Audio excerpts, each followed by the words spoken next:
కర్నూలు జిల్లా దుగ్గడి మండలంలో Jonnagiri gold mine project ఈ పేరు ఇప్పుడు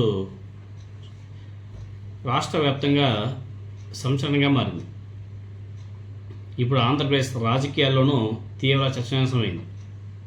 ముఖ్యమంత్రి నారా చంద్రబాబు నాయుడు గారు ఈ ప్రాజెక్టుని ప్రారంభించి రాష్ట్ర అభివృద్ధికి ఇది కొత్త అధ్యాయం అని వేసి ప్రకటిస్తే, ప్రతిపక్షాలు మాత్రం ఇది గత ప్రభుత్వ హయాంలో పూర్తి స్థాయిలో చేరుకున్నటువంటి ప్రాజెక్ట్ అని చెప్పేసి మాట్లాడుతున్నారు. గత ప్రభుత్వం అంటే వైఎస్ఆర్ కాంగ్రెస్ పార్టీ ప్రభుత్వం.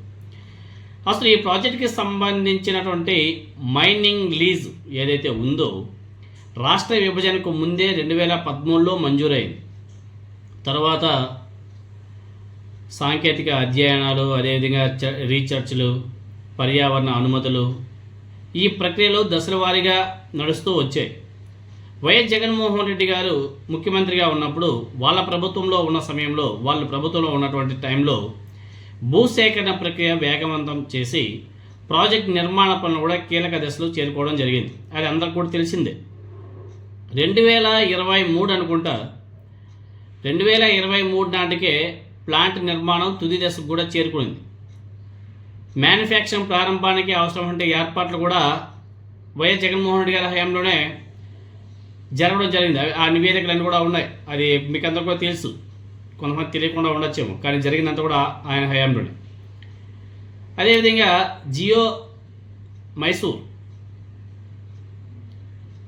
Mysore service India private limited, Deccan gold mines limited, ఈ సంస్థల పెట్టుబడులతో రూపొందించేటువంటి ఈ ప్రాజెక్టు పూర్తిగా ప్రైవేట్ రంగానికి చెందినటువంటి కంపెనీ ప్రాజెక్ట్.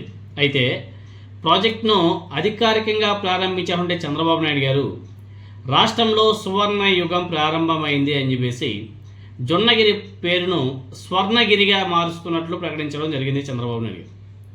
ఈ నిర్ణయం అలాగే ప్రభుత్వ ప్రచారం మీద రాజకీయ నాయకులు కూడా భిన్నాభిప్రాయాలు వ్యక్తం చేస్తున్నారు. ఎందుకంటే ఇక్కడ వైఎస్ఆర్ కాంగ్రెస్ పార్టీ నాయకులు చెప్పేది ఏంటంటే,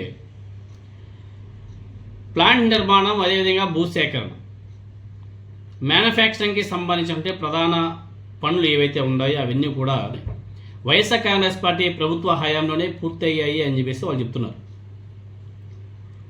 ప్రస్తుతం కేవలం ప్రారంభోత్సవం నిర్వహించినటువంటి చంద్రబాబు నాయుడు గారు క్రెడిట్ మొత్తాన్ని కూడా తన ఖాతాలో వేసుకునే ప్రయత్నం జరుగుతుంది అని చెప్పేసి వైసీపీ నాయకులు విమర్శలు కూడా చేస్తున్నారు. క్రెడిట్ చోరీ చంద్రబాబు నాయుడు గారికి, కూటమి ప్రభుత్వానికి బాగా అలవాటు అయిపోయింది అని చెప్పేసి వైసీపీ నాయకులు మాట్లాడుతున్నారు. అదేవిధంగా జొన్నగిరి గోల్డ్ మైన్ రాష్ట్ర ఆర్థికాభివృద్ధికి కీలక ప్రాజెక్టుగా గుర్తింపు పొందుతున్నప్పటికీ దీనికి సంబంధించినటువంటి క్రెడిట్ విషయంలో రాజకీయ వివాదం నడుస్తూ వస్తుంది. ప్రాజెక్టు విజయాన్ని పూర్తిగా తమ ఖాతాలో వేసుకోవడానికి చంద్రబాబు నాయుడు గారు తమ ప్రభుత్వం ప్రయత్నాలు చేస్తుంది అన్న విమర్శలు కూడా గట్టిగా వినబడుతున్నాయి. అభివృద్ధి అనేది అనేక ప్రభుత్వాల పాలనా నిర్ణయాలు, విధానాలు, పెట్టుబడిదారుల కృషి మరియు పరిపాలనా ప్రక్రియల సమ్మిళత జరిగితేనే ఆ స్థాయికి చేరుకోవడం కూడా జరుగుతుంది అని చెప్పేసి అనేక మంది విశ్లేషకులు తమ అభిప్రాయం కూడా వ్యక్తం చేస్తున్నారు. ఏ ఒక్క ప్రభుత్వంలోనూ ఇది సాధ్యం కాదు.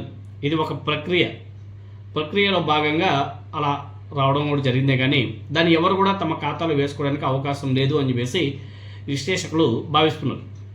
ఇటువంటి టైంలో జొన్నగిరి గోల్డ్ మైన్ ప్రాజెక్టు విషయంలో జగన్మోహన్ రెడ్డి గారి ప్రభుత్వ హయాంలో జరిగినటువంటి పనులను ఉద్దేశపూర్వకంగా ప్రస్తావించకుండా మొత్తం ఘనత ప్రస్తుత ప్రభుత్వం తమదిగా ప్రచారం చేసుకోవడం క్రెడిట్ చోరీ రాజకీయాలకు మరో ఉదాహరణగా మారిందా అనే చర్చ కూడా ప్రజల్లో కూడా నడుస్తుంది. ఇది చంద్రబాబు నాయుడు గారికి, కూటమి ప్రభుత్వానికి అలవాటు. ఏది చేసినా నేనే మేమే. ఈ 2 సంవత్సరాలు ఏం చేశారో ప్రజలందరూ కూడా చూస్తున్నారు కదా. మరి చంద్రబాబు నాయుడు గారు మేమే కట్టేసామంటే ఎలా నమ్ముతారు ప్రజలు? 2 years అయింది. అమరావతి ఏమైనా లేసాయా బిల్డింగ్లు? లేదు కదా.